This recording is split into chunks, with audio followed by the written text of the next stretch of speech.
Bienvenidos a un evento de Aspen Institute México, que para nosotros resulta de la mayor relevancia, del mayor interés. Este es un diálogo más de los diálogos entre rectores y sobre todo es muy relevante y muy importante para Aspen Institute México estos eventos, estos diálogos entre rectores, porque el futuro del mundo, el futuro de México tiene que ver con la educación. Es la educación lo que efectivamente da la oportunidad de que los seres humanos crezcamos no solamente en lo profesional, sino en lo personal. Es la educación lo que nos da la oportunidad de que se reduzcan las brechas, las inequidades económicas, y no solo económicas, sino también culturales entre la población. Y es la educación lo que le da la oportunidad a nuestros congéneres, a los seres humanos, de crecer también en lo económico y de que haya la oportunidad de tener una esperanza en el crecimiento social y económico de la población. El día de hoy, derivado de la pandemia, la educación se enfrenta a temas de verdad muy relevantes. Y son temas de verdad muy relevantes porque nos enfrentamos por primera vez en la historia de la humanidad a preguntas hasta de si es importante continuar con las clases presenciales a pesar de que representen un riesgo sanitario, o si no debe de haber clases presenciales y debemos de seguir en lo virtual. Hoy, por ejemplo, universidades a nivel mundial siguen estando conectadas virtualmente y existe una limitante, por ejemplo, desde el punto de vista de laboratorios, ya más allá de la cooperación y de la convivencia humana, temas de laboratorios de investigación en los que resulta indispensable estar ahí. Pero no solamente es eso, sino también los cambios que está generando esta pandemia y los cambios que se están generando derivado de la transformación y de la evolución humana en cuanto a cuáles son las carreras del futuro y cuál va a ser la educación en el futuro.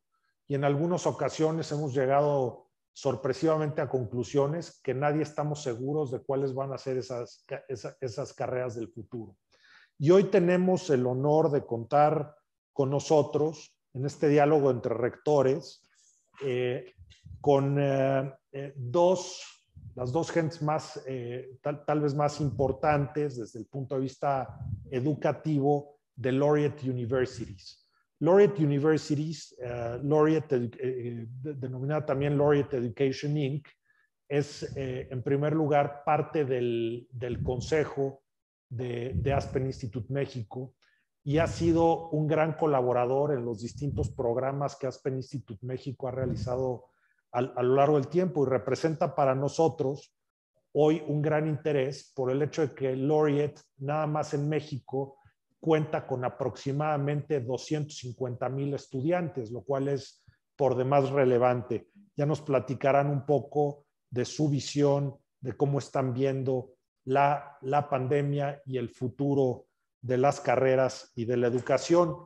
Y tenemos el día de hoy con nosotros, en primer lugar, a Eilif Serck-Hanssen, quien es presidente y CEO de Laureate Education Inc. a nivel internacional. Eilif, voy a leer su currículum en inglés y pues señala que serves as President and Chief Executive Officer of Laureate Education, a position he has held since 2018. Eilif has been a member of the corporate executive team since joining the company in 2008, including serving as Laureate's Chief Administrative Officer, Executive Vice President, and Chief Financial Officer. Eilif's time as CEO has been defined by transformation. In addition to Laureate's own evolution, the world has adapted and responded to a pandemic that has accelerated unparalleled change to higher education for all students and for those who guide, support, and inspire them. Universities across Laureate network acted immediately and demonstrated agility, creativity, and an unwavering commitment to supporting students and communities as the world changed. Eilif played a critical role during the period, guided by his belief in the transformative power of education to change lives, particularly when faced with unprecedented challenge and adversity. Before joining Laureate, Eilif had a successful career in the airline industry. He served as chief financial officer and president of international operations at ExoJet, Inc., as well as other senior leadership positions at US Airways, Northwest Airlines, now Delta Airlines, and in addition, he has served as senior executive positions in other airlines. Eilif has worked for international companies, including PepsiCo and PricewaterhouseCoopers. Eilif has an MBA from the University of Chicago Booth School of Business, a BA in Management Science from the University of Kent in the United Kingdom, and a BS in Civil Engineering from Bergen University College in Norway. And we also have with us Laureate Mexico's Chief Executive Officer, Juan José Hurtado. Welcome, Juan José. Thank you. Juanjo has served as Chief Executive Officer of Laureate Mexico. He proudly leads both Universidad del Valle de México and Universidad Tecnológica de México, Unitec. Since joining Laureate in 2012, Juan José has held a range of senior executive positions, each with a clear focus on academic quality, student experience, innovation, educational technology, and product development, in positions including Chief Executive Officer of Laureate's universities across Central America and Senior Vice President of Learning, Innovation, and Global Operations. Juanjo has made a significant impact on the structure of Laureate, the outcomes of students, and the engagement of faculty. Juanjo is a respected leader within higher education and is driven by a commitment to developing and delivering best practice in new learning modalities, inspiring positive disruption and innovation, and ensuring alignment with current and future needs of employers. Prior to joining Laureate, Juanjo had held senior leadership positions at Unilever. He received a bachelor's degree in industrial engineering from Lima University in Peru, and an MBA from the University of Navarra's Business School in Spain. So as you may see, the CV, the resume of both Eilif and Juanjo are quite impressive in education and as well as in education management. So we're really looking forward to what they will share with us today. And we have as well with us today, as customary, we have Enrique Berruga, who, as you know, served Mexico as Undersecretary of Foreign Relations, and as well has been Ambassador of Mexico before the UN, and Ambassador of Mexico in several countries, between them Ireland and Costa Rica. So Enrique will help us guide the discussion today. It will be held as an open dialogue, but I think Enrique's ability to coordinate these events that has been very well proven and evidenced in the past will help us get to the right result. Thank you, Enrique. Thank you, Luis. Thank you, Eilif, for being here. Juanjo, thank you. Muy bienvenido. We will kick it off by saying that, at least in my view, universities are like the canary in the mine.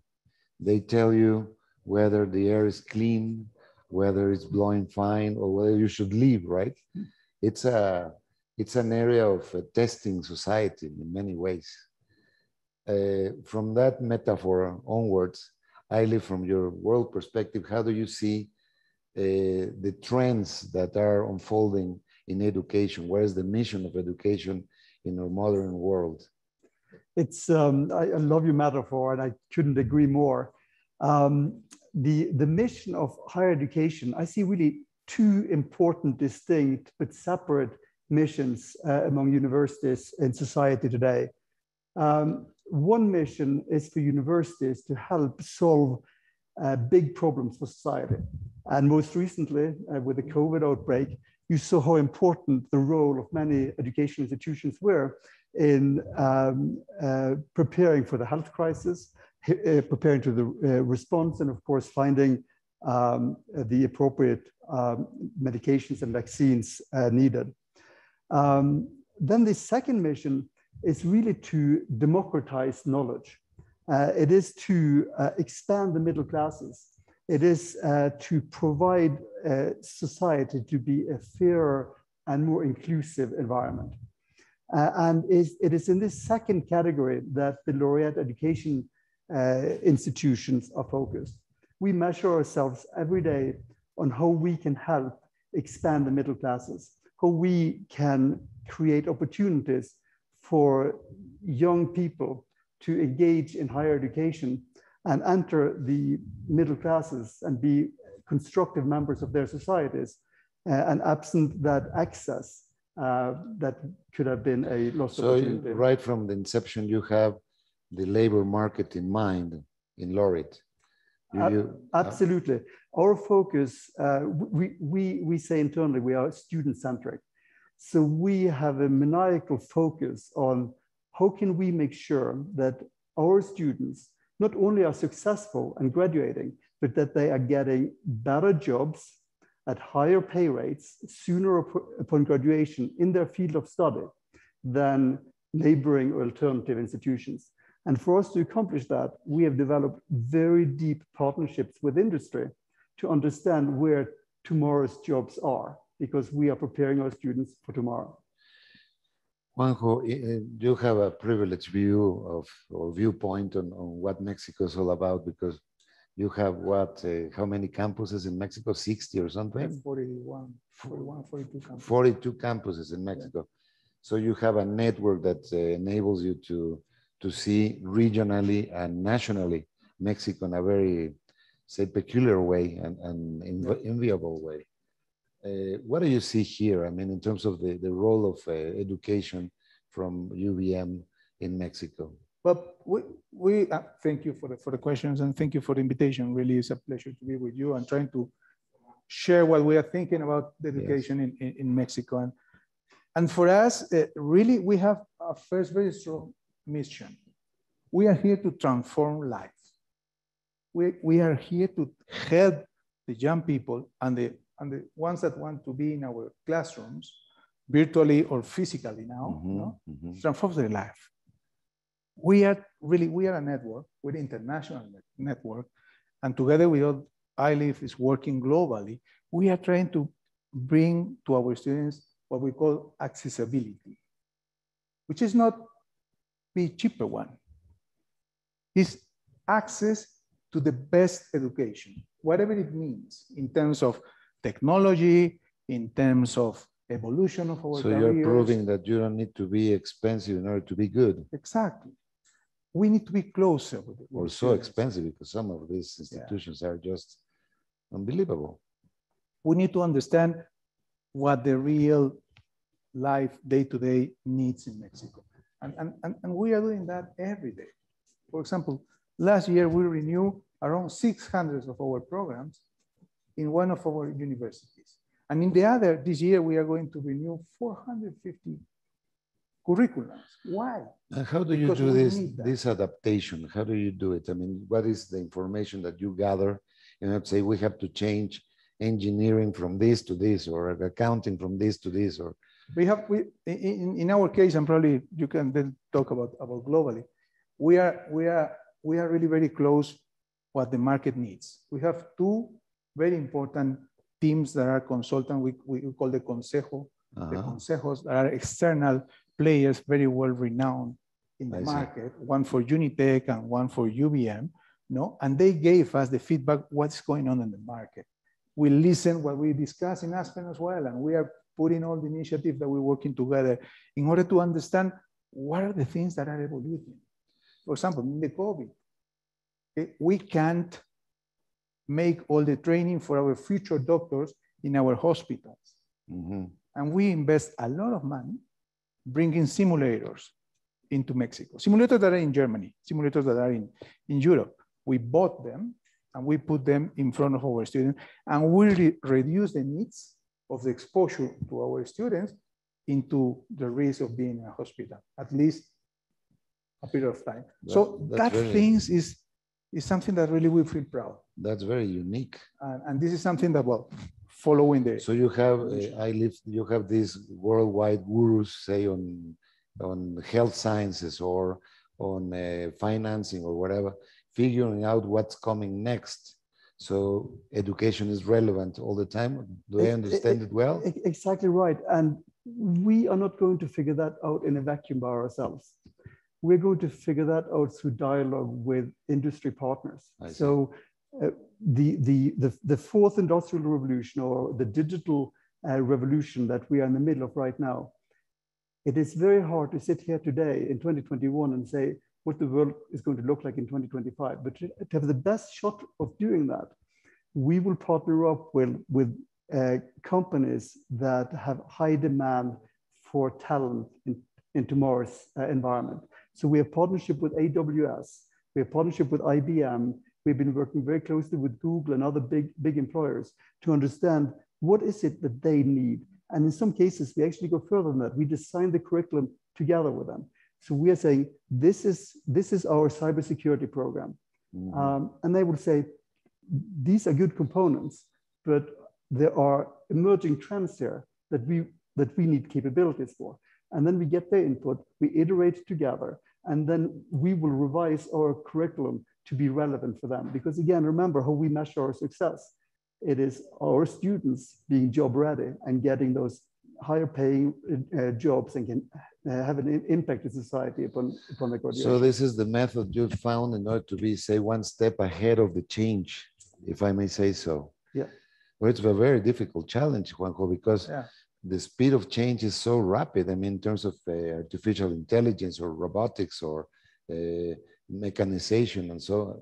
But we have another very important advantage, and that is 70+% of our faculty members are what I call practitioners. So they are working in industry. So our professor in architecture is typically a senior partner in an architecture firm, and he knows what that industry needs. Same in civil engineering, mechanical engineering, business, law, etc. And that gives us that additional connectivity with industry and the emerging trends. Based on all the research, Eilif, and all the information that you gathered in this regard, because it's very impressive what you're mentioning. So you're trying to anticipate, you or Juan who were saying, or both, about 20 years ahead of time. But then when you see ahead 20 years, what are you currently identifying that in 20 years suddenly some minors, some studies will disappear and others will surge? Or are you mainly seeing that the way topics or minors or specialties are going to be taught is just going to be different? So is it like disappearing and appearing, or is it more like an evolution in the way things are going to be taught? We take a two-step approach to think long-term. The first step is to work with industry, which is more what is needed in 3 to 5 years, thinking about graduation and making sure that our graduates are job ready.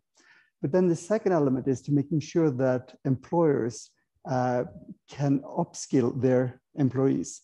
And we have launched in partnership again with large companies, short programs and certifications. And in many cases, co-branding our certifications. So you're getting an academic credential as well as an industry credential. And those products are targeted for the working professional, for the lifelong learners, to make sure that they can maintain momentum and upward mobility in their professions. Yeah, they are able to cope with the issues as they arise. Exactly. In Mexico, how do you see this? Trying to follow in that question. There are a lot, but landing in Mexico, of course. There are different perspectives looking at that, okay? Because we need to have the capability to try to see what's happening. The big picture. And here, what is happening is a fact. We are weak in health science. That's a fact. In almost all the Latin American countries, the need to reinforce our capabilities and the numbers of professionals in the health science arena is a need. It's a must. It's a must. So we are going to focus very aggressively all of our investment plan to try to give this option for the potential students and for the country. We are preparing a plan with our rector to be aggressive in growing on that. And you're raising a very sensitive issue, Juanjo, with regards to Mexico's participation in research and development, and Mexico's investment in research and development. And it's something that we've been reviewing in Aspen, and we're facing a very critical problem, because to the extent we don't invest in research and development, well, I mean, that's key in education. And mainly, suddenly we can compete when we're talking, for example, in majors or minors like law or philosophy. Well, you don't need so much research and development. You can suddenly just have good teachers, good professors. But when you're talking about science, then research and development becomes key to the evolvement and to the development of the country. Yeah. So when you compare Mexico specifically, and you were talking about Latin America, to other countries, where are we, and what do you think are the next steps that education should take in Mexico and Latin America with regards to research and development? I think that the second leg for us is all the technology and science, okay? Because this is evolving very, very fast to all of us. Our reality, for example, means that I remember very well, 14th of March, we closed Mexico in 2020. And the 16th of March, we need to be capable to give classes to 200,000 students virtually. If you ask me the 12th of March that I'm going to be capable with my team to deliver that in 2 days, I will ask you, you are crazy. And we deliver. So the capability that we have in our talent in Mexico needs to be explored and needs to be developed. And it's our responsibility as universities to help them to do that. And we are going to focus on that part as well, which is very important. The third leg is a leg more looking the markets, looking the professionals. These 2 years without real contact, give us a very strong weakness in terms of social skills, leadership skills, because we were in some way excluded or being in our houses, and you don't have the interaction. And some people, young people especially, have a lot of things with that. We have many students that we need to help them in order to readapt to the new life. And this is something that we need to do because it's our responsibility in the university. So we need to listen many or looking different kind of mirrors of this new reality that will not be the same like in 2019. It's going to be a totally different, and we need to be capable to adapt systems and processes. Take your advantage of your remarks in order to see what lessons have we learned from COVID and the whole pandemic, and what is it that we can say make the most out of for the future. Probably there are lessons learned that are not totally negative. No? And in some ways, I mean, what is it that you have learned, or what are the lessons of COVID and its wake? I think there's been two very clear, distinct developments that has advanced the educational agenda. And one is the educational delivery mode. Online has been tested. And I think online as a delivery tool has been recognized, if done correctly, can be done with quality. And that is huge because that significantly reduces the cost of education and increases access. Increases access because cost goes down, but also it increases access because now you can deliver high quality education at specific program level to areas that otherwise wouldn't have access because they didn't have access to a large physical face-to-face university. And secondly, is how technology is helping us making sure that students are successful. That is happening through AI, that is happening through very innovative edtech solutions, where we are identifying really before a student knows that they have a problem, we identify where we need to provide intervention to help them being successful in that specific learning object.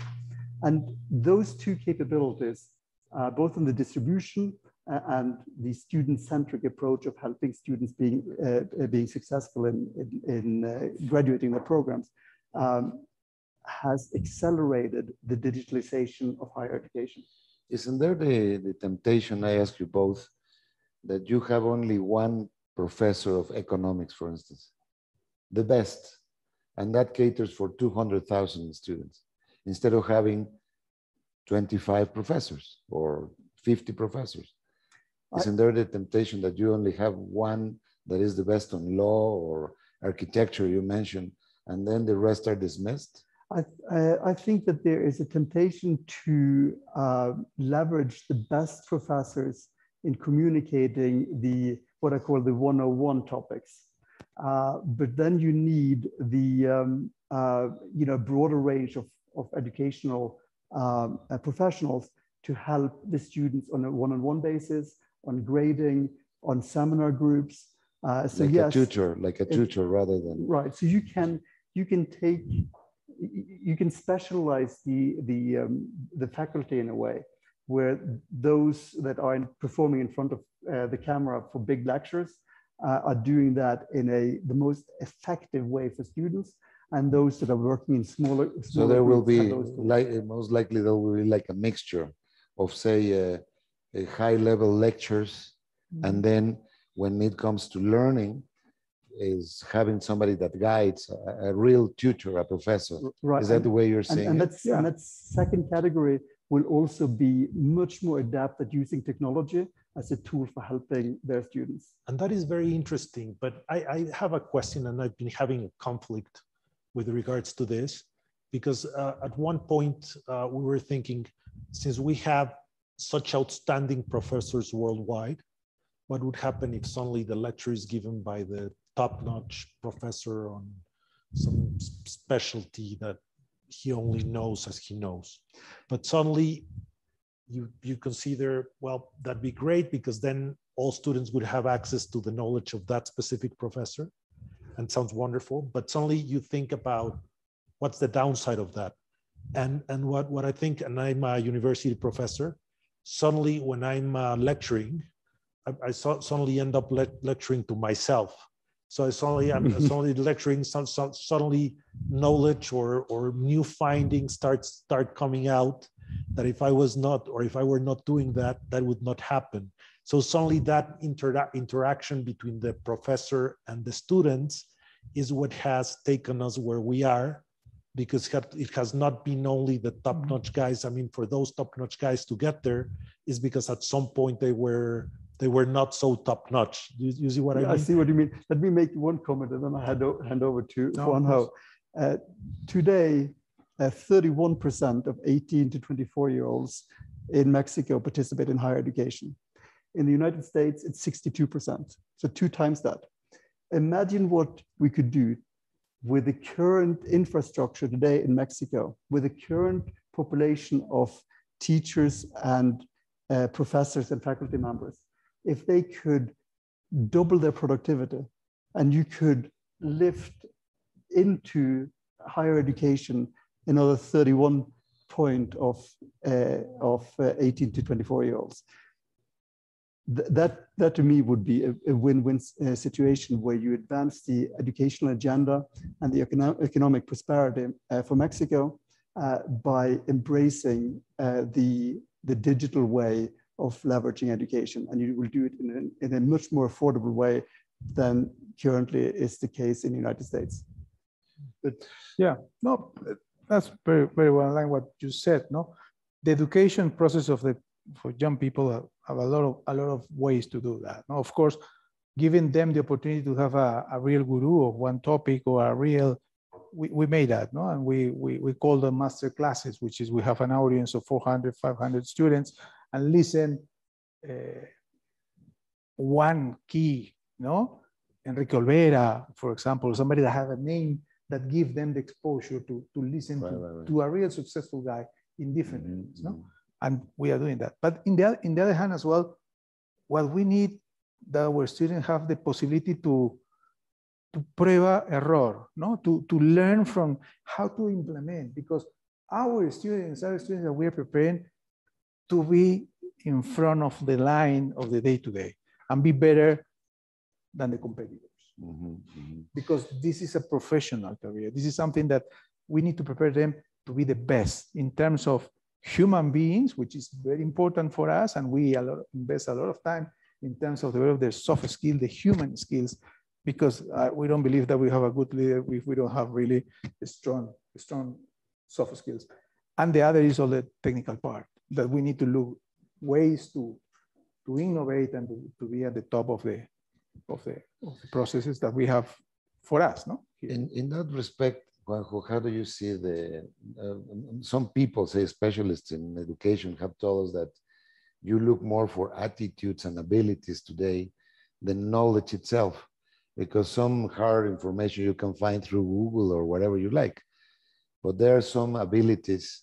For instance, some people tell us modern students should study music, even if they are not going to be musicians, because it's going to frame their mind in a way that will enable them to adapt, to change more rapidly than people that do not study mathematics or music, for instance. Do you have that in your scenarios, Juanjo? Not exactly like that. On the personality of the students. I fully agree that we need to develop that part of the skills. But in the other hand, we are a university. No, we're responsible to bring to the country the technologies and the ways of working that will make a better professional, no? And a better... Yeah, somebody that knows to deal with particular issues. It's our responsibility. Yeah, absolutely. Okay? And this is our role.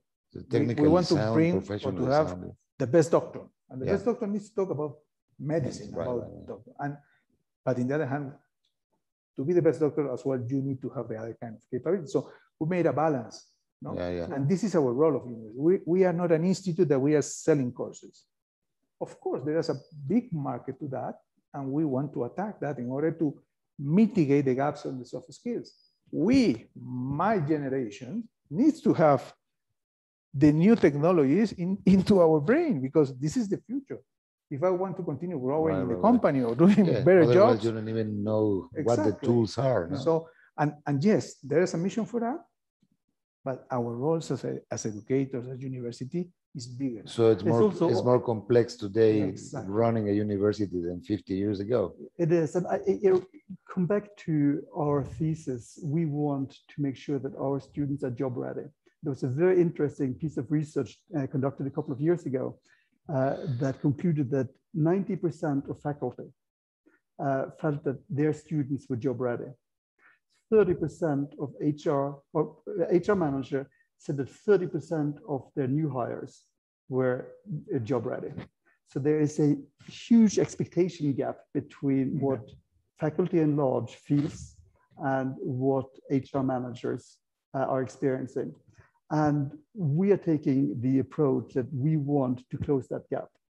And hence we focuses on teaching students STEM, science, business, economics, and all the soft skills that are important, communication,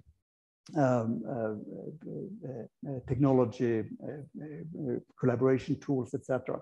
But it doesn't mean that music is not a worthy topic of study, because learn how to learn, and there are more impulses in society that are benefiting us as a community than just the job-ready knowledge. But our focus as an open access university, we have taken the approach that we want to focus on making sure that our students are job-ready. And what do you say the demand of skills or careers are? What is actually going down and what is going up in terms of careers? Do you have, I mean, you have this very special connection with the job market, Yeah. with industry, say, with these gurus that you mentioned that are looking into the future, and you have the students as well, the desires of the students or the yearnings of the students. So we see a huge demand in STEM, in communication, in health sciences. We see a lesser demand for some of the social sciences, you know, except for psychology and communication. Psychology is on the rise? On the rise. Okay. That is recognized by big business as a skill set that they need to understand. We all need a psychologist behind us, don't we? We probably all do. We should have one of the panel. Or we believe we're psychologists, right. And that's a very, very important consideration because, and I have a question. When I've reviewed history, you clearly see that suddenly humanity gets to the Renaissance, and human beings right then were architects, were painters, they had all of these different kinds of abilities, and the human nature is universal, tends to be universal. And suddenly, I remember when I was studying law in New York, I visited one firm, and I remember that there were certain desks that this guy was just specialized in certain specific transfer pricing issue on certain specific sector and certain specific field. And suddenly I saw the guy, and clearly he seemed to be depressed. And I would be if suddenly my life was narrowed to something so tiny like that. And in medicine, you see it in the specialties of doctors and so on. But is there something that is being done in education currently in Laureate and that you see being done worldwide so that human beings, so that students can just explore all that they can? It's a great point, because it is not just about making sure that the student is ready for the first job, but they're also ready for upward mobility and a career progression and promotions.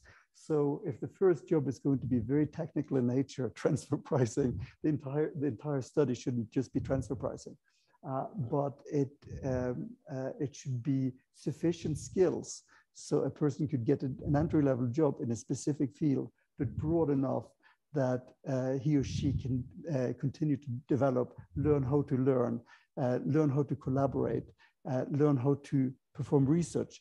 So you asked earlier about the importance of research. We focus on applied research because we want our students to engage and be part of the research. That's what we value, because that means that it is not just the outcome of the research, but our students' ability to learn from participating in the research.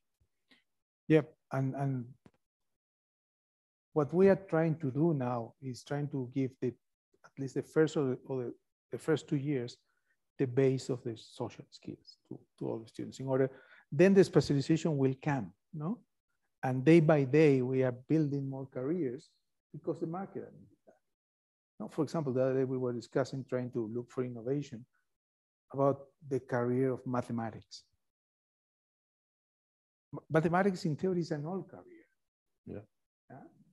But now it's vital if we make the adjustment of this career with the future of artificial intelligence, BI, science, no?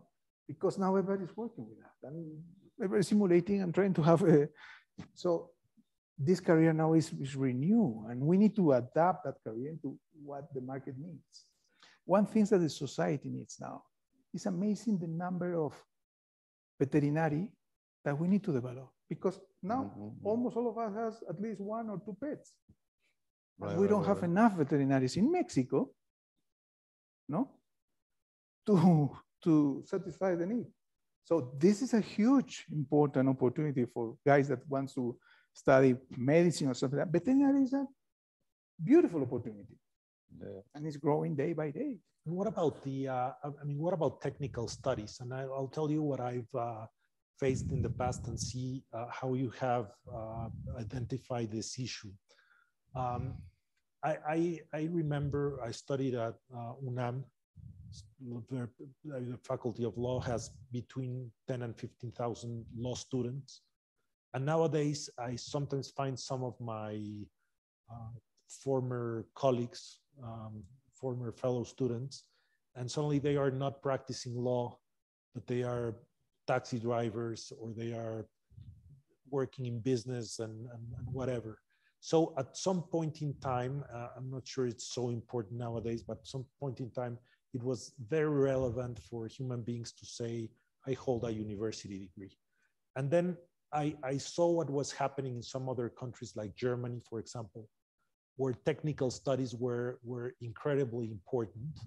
And so nowadays, when I travel on business to Germany, generally speaking, the flights are full of technicians that have to come into Mexico in order to fix machinery and equipment.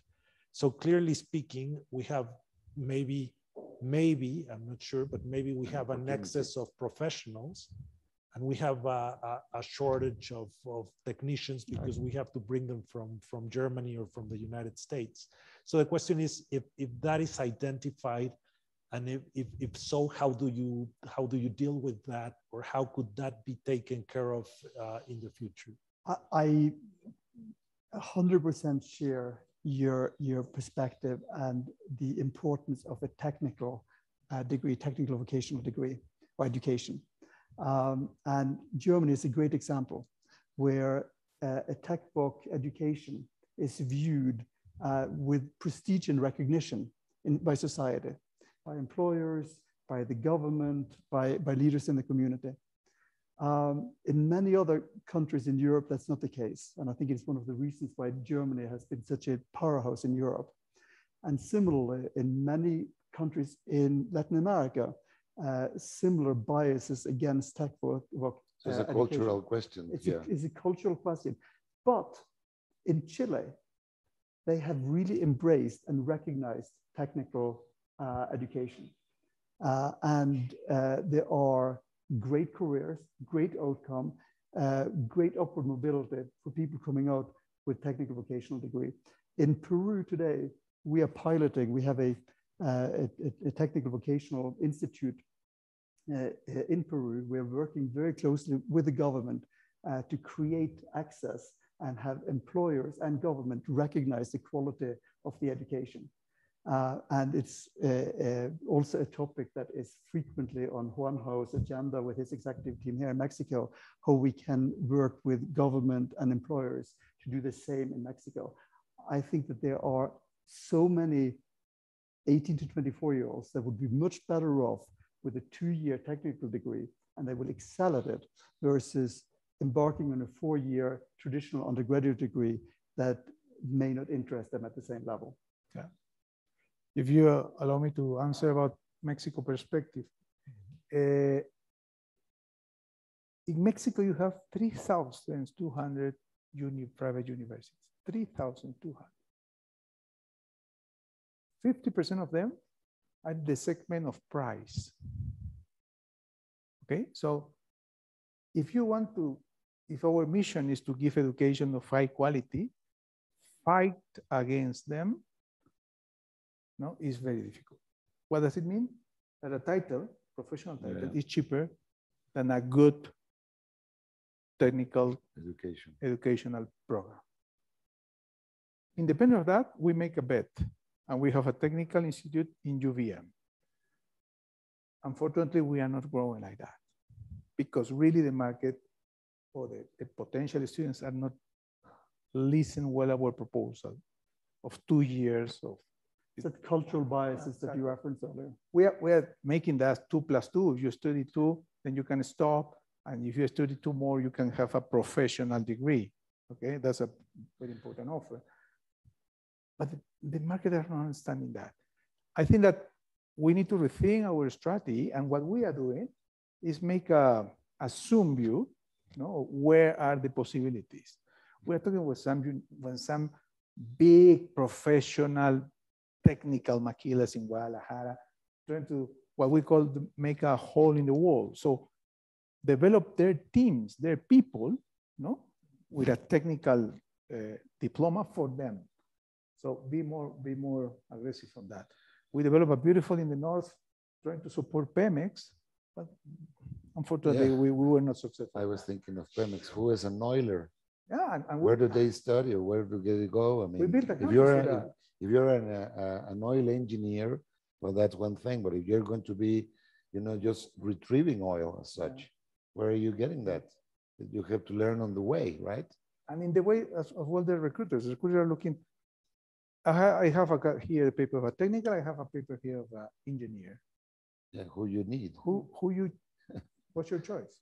You might have to go with that. Sometimes you think about. I mean, sometimes the human mind goes for sophisticated names or titles in the diploma. But for example, at one point I was reviewing certain professions, and something I share with my students at university. That I tell them there's this certain school in London that it's a school for butlers. Mm-hmm. So, and what they say is that whoever is a graduate of that school expects to make about £80,000 a year as a butler, which means about $120,000 a year. While, for example, in Mexico, if you're suddenly not a general director, but a director maybe in a government ministry or a director in a private company, a person could be making maybe $24,000, which is well below the poverty line in the United States. So being a butler, which requires 2 years of study, I mean, a butler can make $120,000, and then a lawyer who has to study 5 years in Mexico could be making $24,000, and that's a good salary. So, I mean, and sometimes people just are biased, thinking that because they get a law degree, they can make much more money than being a butler.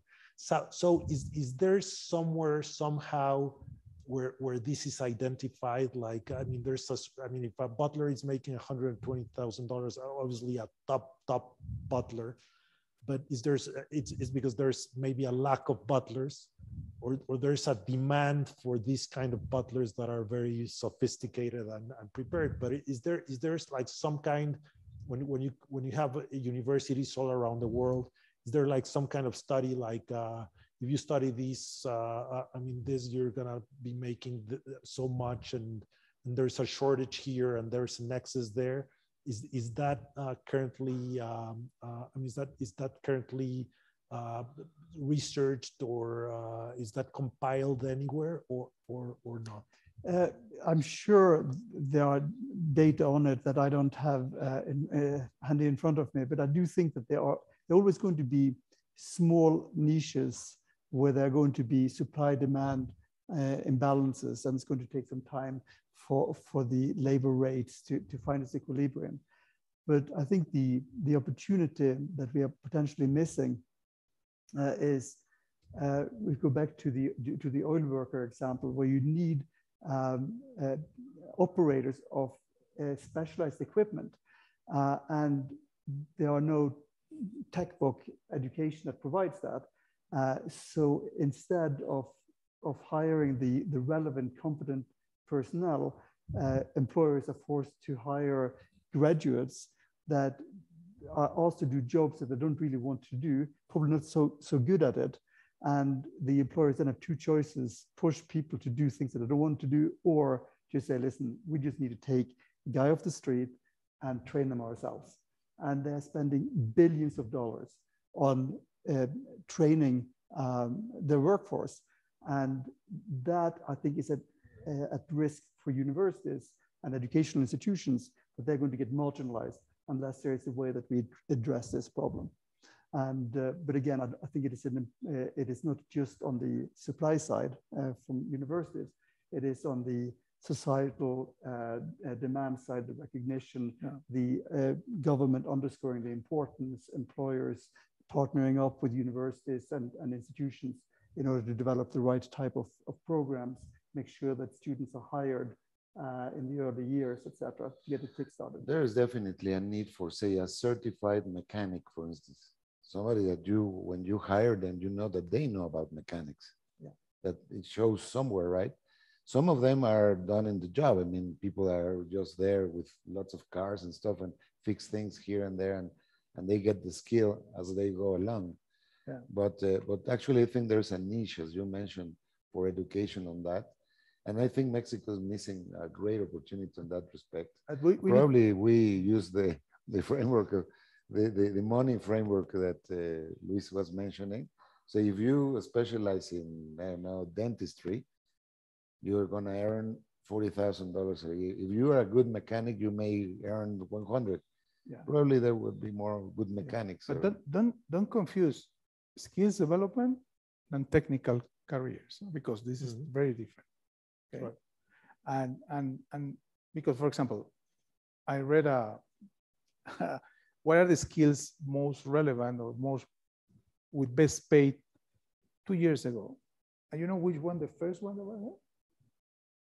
The drivers of drones. Oh. And this is not a technical, this is a skill. Yeah, it's a skill. Right? Why? Because this guy is responsible, for example, you need only one to secure all the Chapultepec Park, and you don't need all the guards, for example, that is in Chapultepec. With a single 2 or 3 drones, you can take care of all the Chapultepec Park. Sitting here, looking 20 cameras. And this is a technical or this is skill? This is skill. So you're saying, Juanjo, I mean, we should consider not only, I mean, you have university degrees, then you have technical degrees, and we have skills development. You have skills. Yeah. And this is where, because for me, the technical careers need to have a clear definition from the other side to make a formal commitment to develop them. The formal commitment that the Chile government, for example, where we were successful, made with develop the agro-industry. And we have there, we developed 35 careers. Agro-industry for grapes, for fruits, for many things. And they were successful. And we have 100,000 students there. Yeah, after all, we go back to square one. You mentioned that the mission of UVM was to transform people. You truly transform people by learning something relevant to society. We can have here the best bartenders in technical program. Why? Because we have plenty of hotels and plenty of drinkers, of places, plenty of tequila, by the way. But this is the things that we need to commit with the government in order to say, okay, let's do that. I put money as university. Well, we put the money, but we do that together. And we export. But there is this Ecuador made that 5 years ago. What Ecuador made? They focus on development nursery program. Oof. And they export. How many nurseries do you want? To the US. Because there was a technical career of nursery that nobody wants to study because in the US you have technical ones, base one, you have done second level, then you have a professional nursery. No, but the first one, the nursery that cleans, the nursery that do the tough work, they don't want to do, and this is a big opportunity for. Could we entice you to sort of create like a ranking or a grading of activities, let alone professions, that are demanded that you see into the future? Because that could be quite interesting for society to know. I mean, if you're sometimes at 18 years of age, you have more doubts in your mind than certainties, right?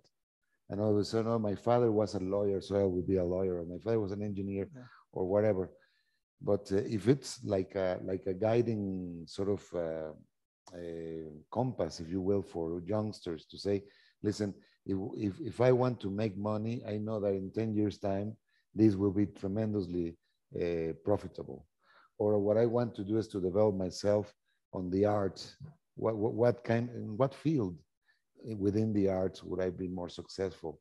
Something that could be perhaps a first in Mexico, I think. I don't know, maybe in other countries as well.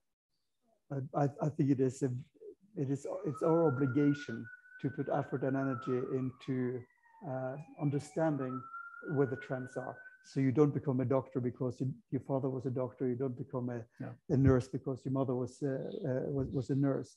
And I think there are tools today that will enable us to provide much better counseling and guidance to prospective students.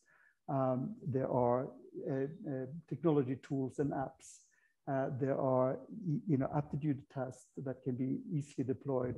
There are AI tools where you can track what kind of activities the prospect has been doing over the last couple of years in school and outside school that will inform the decisions. But I think still the most important thing is the partnership with the industry on where the jobs are. And you're seeing gamification, the overall digitalization, the rock stars of the Elon Musks of the world, aspiring to put man on Mars, that will enable people to really visualize what the potential of tomorrow's jobs will look like. Right. And I don't know if we're receiving questions we're today. getting questions, but yes. maybe to open the like question answers. Go ahead. I have one question for you, and it's something that I've been noticing since several years back, and that I have been raising it with several of the presidents and chairmen of universities. Education has been very focused on material evolution, on developing capabilities of people, in your case, to face the requirements of employers in the future, which is very helpful to students. But something that we've seen that is lacking, or that we're missing, is a focus on principles. So suddenly you go to universities and you say, well, and where are people being guided to face their professions with integrity? And suddenly, for example, we look in the dictionaries and we suddenly inquire what is human dignity. And not even in several or many of the top dictionaries, human dignity is adequately defined. Mm-hmm. Or you suddenly ask, what is nobleness? And it's not even defined in the top dictionaries, at least in Spanish. And I've seen some in English, and it's not adequately defined either. So it's clear that humanity, I don't know if only in the Western world or worldwide, has mainly focused in material evolution, and we've left aside this thing about principles, and maybe assuming that people are being taught principles in their houses and in their families, and it's just not happening. So suddenly in Mexico, we're facing a critical problem where we currently have more than 30,000 deaths per year due to organized crime. And that is clearly connected to principles, or a lack of principles. And the lack of principles, well, yes, it's a cultural problem. It's a problem of society, of families, but it's also, we think, a responsibility of universities. And we don't see in the programs, universities and schools and even kindergartens. And we don't see within their programs a clear, with clarity, how are we facing that problem? What do you think about it? I think it is a problem, but I think it is a problem that may need to be addressed before you get to university level, because at that point it might be too late. But there are things that universities need to do, are doing, and should always strive to do better when it comes to ethics and core principles. But I do think these are core topics really in K-12 that needs to be embedded and expanded and prioritized. Because if you're leaving what is right and wrong and ethical behaviors and norms in society to an 18-year-old, it will be too late. It doesn't mean that they shouldn't be addressed at university level. So ethics should be a gen ed course in the first first couple of years. It's critical because so much part of education is honors-based. So you have to reinforce all of these core principles, but it needs to be ingrained earlier on. In our programs, we have some of this ethical discrimination. Gender discrimination is very important in Mexico. No, and we introduce that in our programs, and all of our students have this, at least, no, some five, I think 5 or 6 courses to talk about that, no, but it's important that we need to be more aggressive. Unfortunately, we have some cases as well intern in the university that we have problems of discrimination, and we are attacking them, no, but yes, it's something that. In that respect, I agree with you. We need to be more focused on that. What are the drivers of most students, you would say? I mean, is it making money, being worthy to society, being a good citizen? What are the drivers that you identify in Mexican students here at the UVM? Why is it that they are studying? Because they want to improve their livelihood, because they want to be a genius, because they want to be a Nobel Prize, because they want to make money and that's it, or have a car or a sports car. Well, what are the drivers that you would say? That's important. Because actually that goes back to these things. I mean, it's very interesting, the proposition of principles. Say, how do I make money out of selling principles? Am I Groucho Marx or what? No, it's very clear that the evolution of students are going more for the human being, for really take care of the society. There are a lot of things. There are many students that are moving to that. In the 70s, or when I studied, probably the core will be a better professional and growth and make more money. Now, I think that all of them are really putting you see a trend for humanistic type of to society. So to come back to the human beings, to be a better citizen. I think that there is a very, very strong evolution. That's very interesting. Can I add to that? 48% of our students at the Laureate network are either first generation university goers or coming from underprivileged parts of society.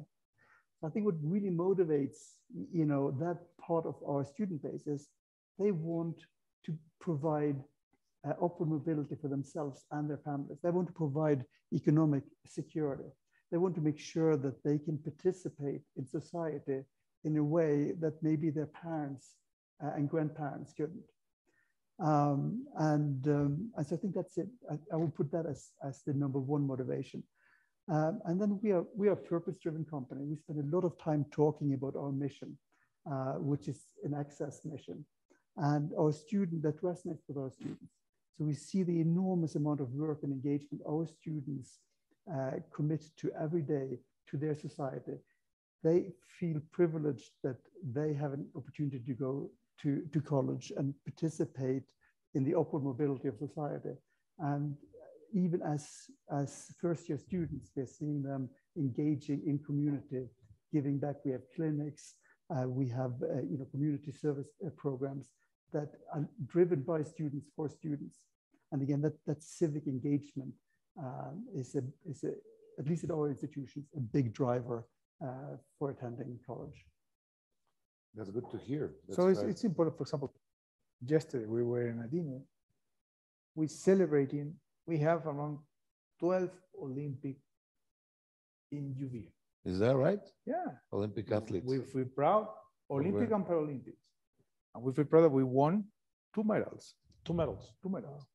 Congratulations. And this is something that really, so see these guys. Oh yeah, that's right. What they offer to us as human beings and to the society and to they become a so it's the amazing. role model they have for the country, for the society, and of course for the university. This is something that really we need to go more deeper on that, because I think that we have plenty of opportunities, but there is some positive trend on that. Very important. Well, we have several questions. We have 20 minutes or so to perhaps try to answer them. And some of the questions say that you have focused on the positive lessons that you have learned, but what are the areas of opportunities that you see at Laureate as an institution, educational institution? I think the biggest, so I mentioned earlier, the two biggest benefits coming out of the COVID pandemic and related crisis. I think the biggest challenge that was exposed was the digital gap. Private schools, or students in private schools, 94% of them, according to an Ernst & Young study, has access to broadband internet at the home. What percentage again? 94. 94. That compares to 60% of students who are participating in public universities. And similarly, 55% of students attending private universities have PCs and or tablets, while only 34% of those attending public universities. And so that, what I call the digital gap, is something that we as a society must address. Yeah, we had a discussion 2 weeks ago with secretaries of education from various states of Mexico, and we were addressing exactly that question. What are you going to do with those that are left behind? There has to be a special strategy for them. Yeah.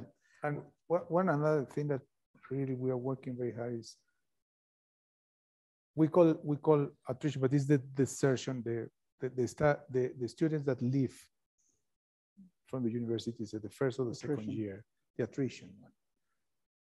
And in Mexico, it's a big number, it's a big percentage. And this is for many reasons, okay? But the first one is economical reasons. So we need to look ways to help them to continue studying, because the coverage or the percentage of professionals that we have in Mexico is very low than many other countries and this is a big opportunity for them.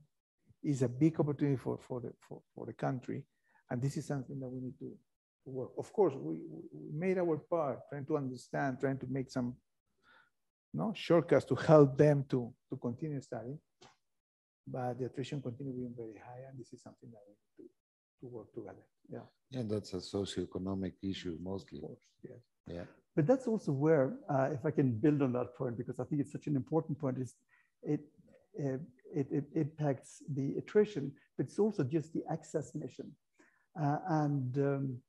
This is an area where, again, coming back to public-private partnerships, to find ways to make universities affordable for the population further down in the socioeconomic pyramid. And I think there are opportunities to build student loan programs that are much more sensible than many of the ones that have been deployed in North America and in Europe, where they could be based on income sharing arrangements, where there are skin in the game by the public sector, universities, and the students making bets on their ability to advance their economic lives as a result of getting an education. There's the leverage of big data and AI that will transform the underwriting process, that should enable us with much better precision to extend risk to parts of society that currently don't have access. So those are the things that I think we have, as we're entering into the fourth industrial revolution and really mastering the digital world, we should improve the access through scalable student loan programs. There's another question that is very broad that says, well, what are your global plans? And within that, if you strive or think you can create a global community of students working on a common purpose, if there is the philosophy of Laureate or there? Yeah, so Laureate was built on becoming a global network. At the peak, we had 1 million students in 26 different countries.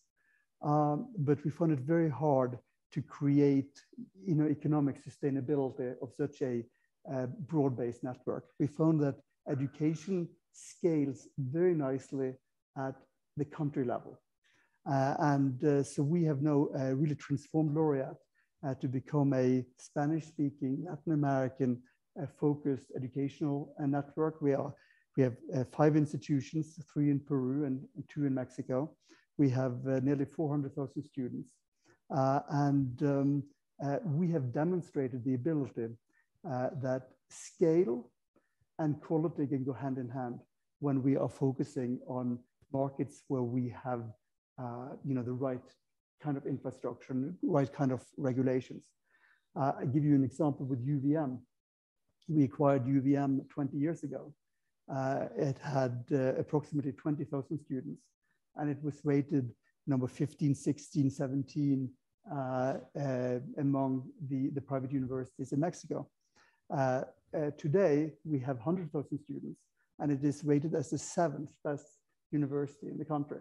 So we have 5x the size of the institution, and we have moved quality and ranking by 10 places. And those are the things that gives me an enormous confidence that in markets where we're operating, we can deliver both the quality and the affordability and access mission. This is a very specific question for you, Juanjo. It says, what are the plans of UVM in Mexico, Laureate in Mexico?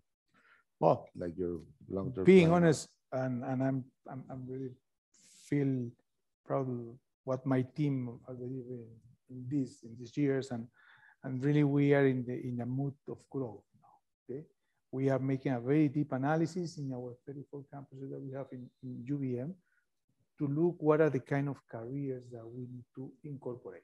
Within the same 42 campuses, or to have more? We, at the beginning, we did this 40 campuses, no?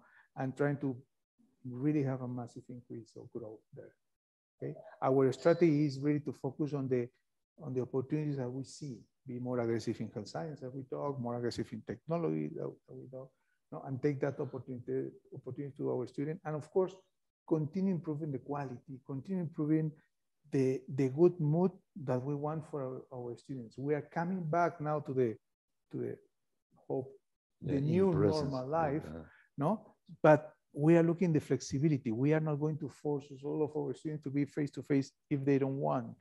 We are giving them opportunities to manage them. If you want to go, this is your place.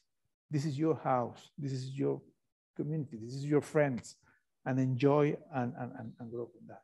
No? But if you don't want, you have the opportunity to do as you wish. So this is something that we are working very hard and continue keeping the high level of faculty and the academic principles that we have in order to be one of the best universities in Mexico. I think we still have time for one more question, and is what is the prospects of PhD degrees at UVM or in Mexico in general, or worldwide? I don't know. Some people are not willing to go that lengthy process of getting a PhD. Is it still worth it? Is it not as worthless? Or? Yes, of course it's, sorry, go ahead. No, please. Yes, of course it's worth it, because there's a big gap of PhDs in Mexico. And if we look in Mexico and Central America, which is a potential market for that as well, no? There's a big gap, no? And we need to cover that. But being honest, no, of course, it implies a lot of effort from my academic team in order to develop that and to be more aggressive. But I think that it's something that we need to address, no? And so you have it in your picture, in your larger picture. One of the growth factors. For example, definitely, I can share you one reality of my past life in Laurate in Honduras.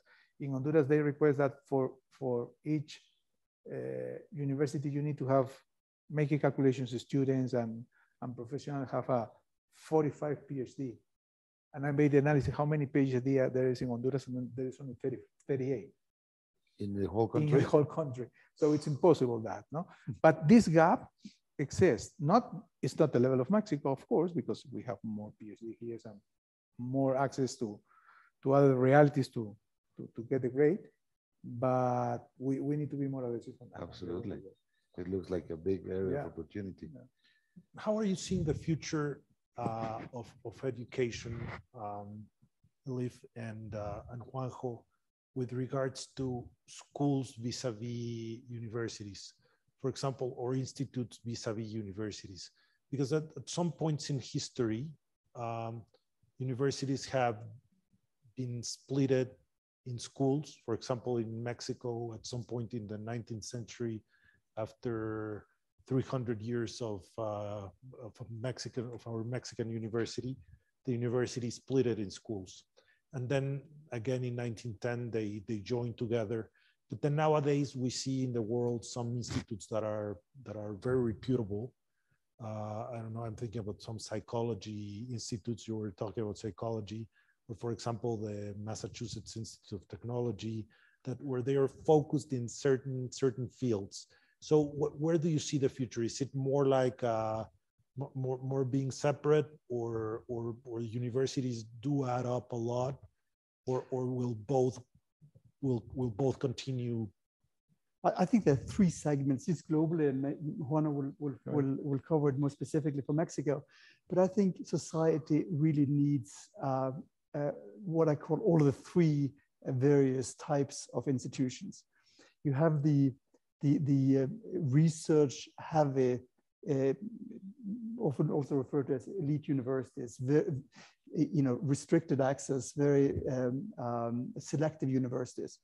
Those universities, I think, are playing a very important role in solving big and complex problems for society, and they play a role. And you mentioned MIT. I think every country has a version of an MIT, and I think it is important. Laureate is not playing in that segment. Then you have the universities that are more teaching universities and focused on making sure society has the workforce that it needs to be competitive tomorrow. And that is also where there's an opportunity, at least for Laureate, to expand the middle classes, create access. I referred to democratizing education earlier on. And it's our job to provide high quality education that provides superb outcome at very affordable prices. The average tuition in the Laureate network is approximately $3,000 per year. So you have a degree for $12,000.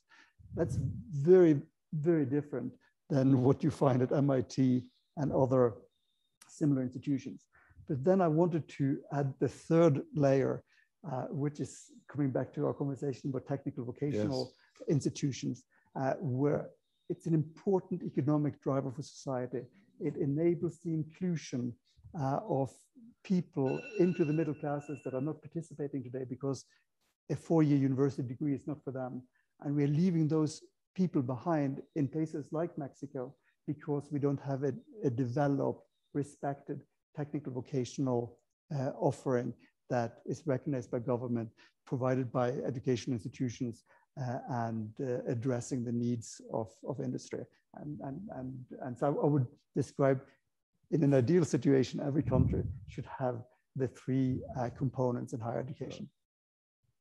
It seems to me in Mexico, what we're missing is the marriage place where industry and schools in general get married, because I think it's very faulty. Don't you think, Juanjo? I mean, yeah.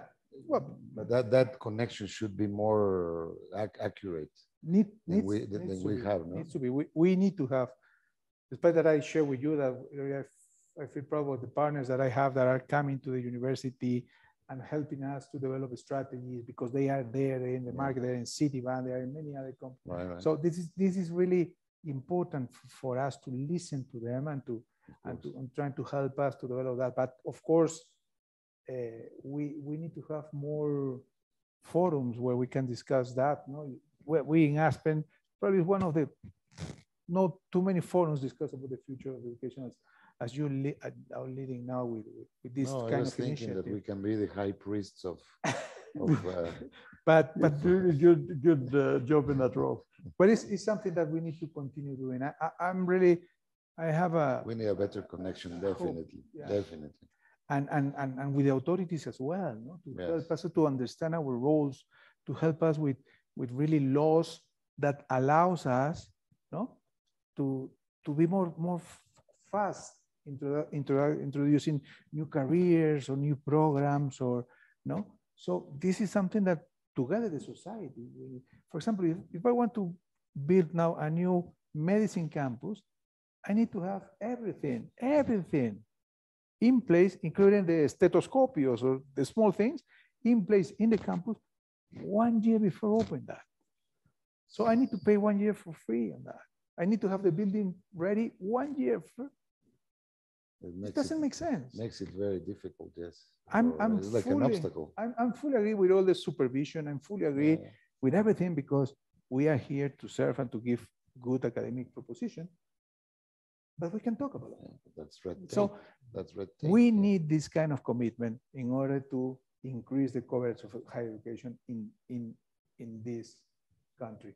That we want to continue growing, and it's really, I'm sure that all of us are aligned with this principle.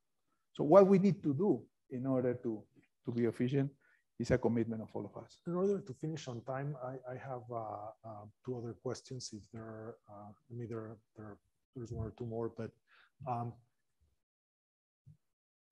we've seen in the pandemics that the gap between the poor and the rich and the poor and the wealthy has increased, has become wider.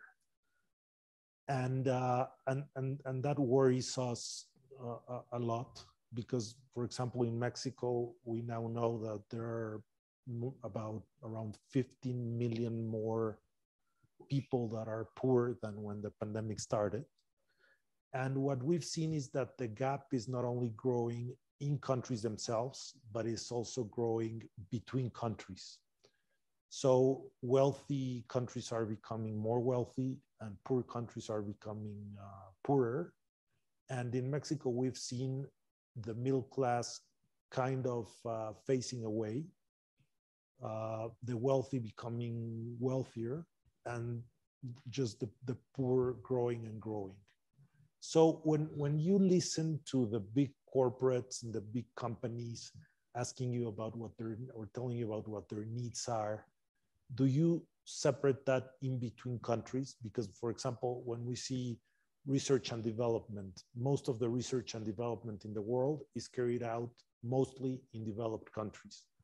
But so suddenly, if that research and development is carried out in developed countries, then we assume that in those countries, the needs that companies have, and even if you have multinationals, well, for the US, we have these needs, and for Mexico, we have these other needs. And so the question is, if needs are becoming different because of that gap, the question is that happening? And the second question is, what shall we do in order to, instead of continue increasing and widening the gap, just narrowing it? You're absolutely right that the pandemic, unfortunately, has created wider gaps between rich and poor within the society and across countries as well. What I am heartened by is that education is the enabler to reverse that trend and close that gap. So when I'm thinking about our communication, our discussions with industry of what they need, it is to expand the middle classes in all of the countries where we're operating. And that is then again designed to close that gap, reverse those trends. But it isn't going to happen just because leaders of universities are having conversations with industry. Again, this has to be a much broader societal discussion. And it comes back again into, if you had a really functional technical vocational system in Mexico, that would be a very big enabler to reverse that trend. But I think because the trends are going against us right now, it gives us the opportunity to give more visibility into the strategies, the policies, and the tools to reverse the trend. And again, I think educational players can and should play an important role to reverse the trends. Fantastic. Do you agree on that? More than agree. In Latin America, is there something else we should be doing? The only thing that I can add on that is I fully agree that this is a macro thing, okay? This is not, but on the other hand, in our case, we made a big effort trying to help our students to continue studying in this moment, okay? In order not to decide to leave, decide to retire or to stop and then come back in a year. We made all of our efforts. We sacrificed a lot of lot of money and a lot of capabilities to our teachers in order to be capable to give this same level of service without all the tools that we used to have. No? Only 40% of our teachers have an experience to make a class virtually before the pandemic, no? And we need to teach them. So, but we are doing everything that is in our control, you know, to try to help the students to continue. And really, the attrition was not big, no, which really guarantee us that we will have the same level of professionals in probably 2 or 3 years more, because they continue. And this is something important. To put numbers on that, during the pandemic, we had very high attrition level, and students felt uncertain about enrolling for the first time, just given the fact there was no face-to-face education and the uncertainty of quality around online. But today, we have 3% more students than we had pre-pandemic. So the actions that Juan are referring to, providing special assistance, financial support, technology guidance, giving students an ability to come in, test our online system for a semester. If you don't like it, if it doesn't work for you, you can drop out at no cost to yourself. Those are the kind of pilots and initiatives that we have. Emergency measures, really. We had to. Yeah. But as a result, we now have 3% more students than at the beginning of the pandemic. That is great. And just the final question, and we have 1 minute to say, I mean, to finish and conclude. But just one statement about what universities are doing and your universities specifically are doing with regards to the environment, which is of big concern to us. So we have one planet and we better take care of it. Laureate is very focused. We organized our company as a benefit corporation, which means that we are not only taking shareholder interest into consideration in decision making, but we're taking all of our stakeholders, which of course includes regulators, society at large, and our students. And that has given us the forum for really all big decisions. We are evaluating, all impacts, not just financial impacts. So when it comes to the environment, when we are developing a new campus, we are assessing, have we done this in the most environmental appropriate manner as possible? And if yes, great. If no, why not? And those are things that we need to deliver to our board of directors in a very transparent discussion. And it fosters a lot of drive and innovation for us to be a responsible stakeholder in the communities that we serve. Yeah. Well, we've finished our program, and I want to first of all say that we feel very proud at Aspen, Mexico, to have you as members of our board, and look forward to a fruitful and continuing collaboration in the future. And we are very grateful for being invited here. We're very grateful for the partnership. And I look forward to many more of these and similar events around the network. Yeah. Thank you for your commitment and for being here. Muchas gracias. Y we hope to have more interesting dialogues as this one.